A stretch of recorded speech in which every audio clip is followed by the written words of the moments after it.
Right చూడమ్మా, no A is B. A కూడా ఏం కాదంటమ్మా, బి కాదంట. ఓకే రాసుకుందాం, no A is B.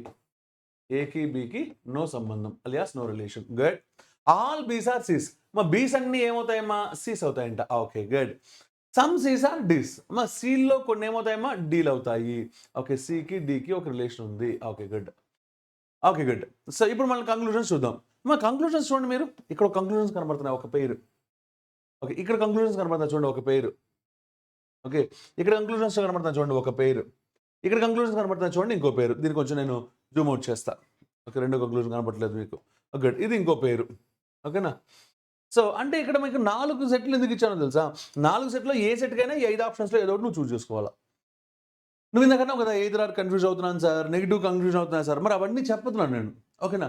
Right good. So ఇది బేసిక్ డయాగ్రామ్ అయిపోయిందమ్మా.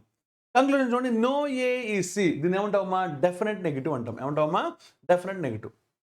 డెఫినెట్ నెగిటివ్ కాబట్టి బేసిక్ డయాగ్రామ్ చూడండి ఫస్ట్. ఓకే, ఏకి సికి సంబంధం లేదు అంటే కరెక్ట్ అయింది.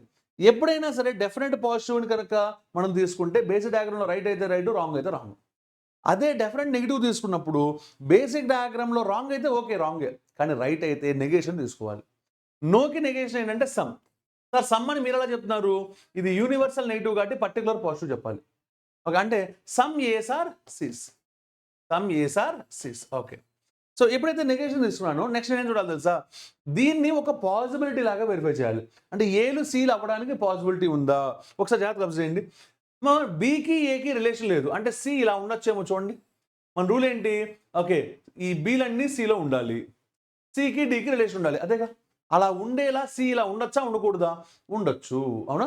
లేదా సింపుల్గా సిని మార్చే బదులు కావాలంటే ఏనే మార్చుకో. ఓకే, ఇదిగో ఇలా ఏ ఉండొచ్చా ఉండకూడదా. మన రూల్ ఏంటి, ఏకి బీకి రిలేషన్ ఉండకూడదు, అంతేనా.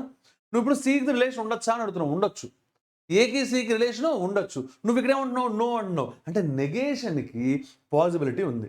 ఎప్పుడు కూడా గుర్తుపెట్టుకో, నెగేషన్కి పాసిబిలిటీ ఉంటే కంక్లూజన్ రాంగ్ అని చెప్పాలి. నెగేషన్ పాసిబిలిటీ ఉంటే ఏం చెప్పాలమ్మా, conclusion is wrong. Okay, next one, some ace are Cs. Sir some ace are Cs అనేది డెఫినెట్ పాజిటివ్. డెఫినెట్ పాజిటివ్ అంటే ఎలా చేయాలని చెప్పాను నేను, బేసిక్ డయాగ్రామ్ నుంచి మాత్రమే చేయాలి కదా.